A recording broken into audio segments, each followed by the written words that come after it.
Greetings builders, Daniel here and welcome to another top 3 video, where every week I choose a topic and show you my 3 favorite builds of it.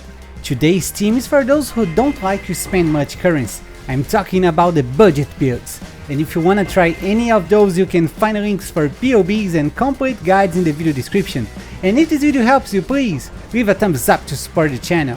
Thank you very much and let's get into it! Let's start with the destructive and well-rounded Boneshatter Juggernaut with the Marauder class. This build is perfect for the melee enthusiasts out there. Boneshatter hits enemies so hard that it hurts your own character, accumulating trauma stacks. For each trauma you're going to deal and take more damage. That's why it's important to gather both attack speed and armor to stack many traumas and sustain their damage. To list the pros of this build, I would start with its survivability. Even though you deal damage to yourself, this build has so much armor that you won't feel a thing. Now, because of that, you might think that this build had to sacrifice speed or boss damage, but no, it's still super fast and can kill guardians in just a few seconds. Now, to list the cons, the first thing that comes to mind is that you need to keep an eye on your accuracy. This is because the Keystone precise technique that grants 40% more damage if your accuracy is bigger than your life. As for budget, this build is cheap. You can get it destroying early in-game maps with only around 60 chaos. To comfortably advance to yellow maps, I recommend investing around 120 chaos, and for easily completing your atlas, I recommend investing around 4 divines. Don't forget that on PoEbuilds.net you can find a list with all the equipment that you need to buy for this build, with direct links for examples being sold by other players. For clear speed, I'll give it 9 out of 10. Boneshatter also creates a big pulse of damage when stunning enemies. That means that a single blow can kill an entire pack of monsters. Other than that, you stack a lot of attack speed that causes your leaps land to almost teleport you through the map. The boss damage is also great and deserves 9 out of 10. Using Berserk on bosses causes you to accumulate a lot of trauma stacks and deal huge amounts of damage. For this survivability, I'll give it 9 out of 10. This build has a huge amount of armor and over 80% to all elemental resistances. Above all, it also has permanent fortify and immunity to freeze, bleed and stuns. I only took 1 point out because since the rework on Unbreakable, it's not as tanky as it used to be. Next, we have a build that is so OP that you won't believe how cheap it is to make, the Venom Gyre Deadeye with the Ranger class. Venom Gyre is a very interesting skill which fires a projectile that hits enemies and returns to you, piercing and dealing damage to everything on its path.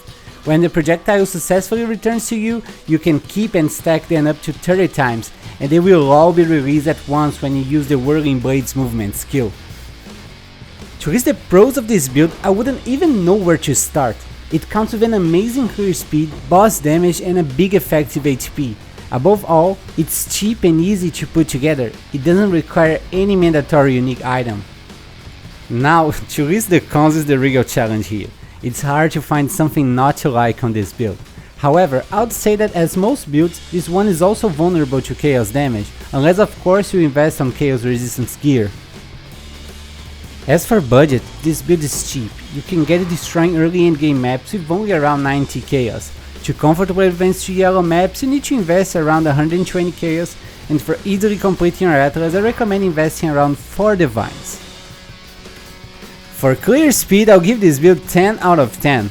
The Venom Gyre projectile already has an expansive nature for the amount of time it stays dealing damage on screen. Now, with a Deadeye that grants a lot of speed and many buffs to projectiles, the result is what you're seeing on this tier 16 gameplay. The boss damage is also a 10 out of 10. You can use Venom Gyre to instantly have 50 stacked projectiles and delete bosses with an amazing shotgun effect using Whirling Blades on them. It's just unreal and I can't believe it wasn't nerfed again. For this survivability, I'll give it 9 out of 10. This build counts with over 80,000 effective HP because of high armor, high evasion, spell suppression and block chance. Finally, we have this build that is a beginner's dream, the Toxic Rain Pathfinder with the Ranger class. This build uses the permafrost and chaos damage of Pathfinder to deploy many powerful pods that drain the life out of your enemies.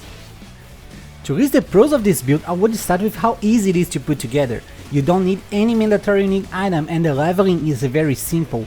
Another great feature of this build is that your flasks are going to stay up all the time, even on boss fights, and the life regeneration from your life flask will be eternal, making the damage over time look like a joke to you. This build is great for beginners because you end up having great clear, boss damage and survivability with low investment.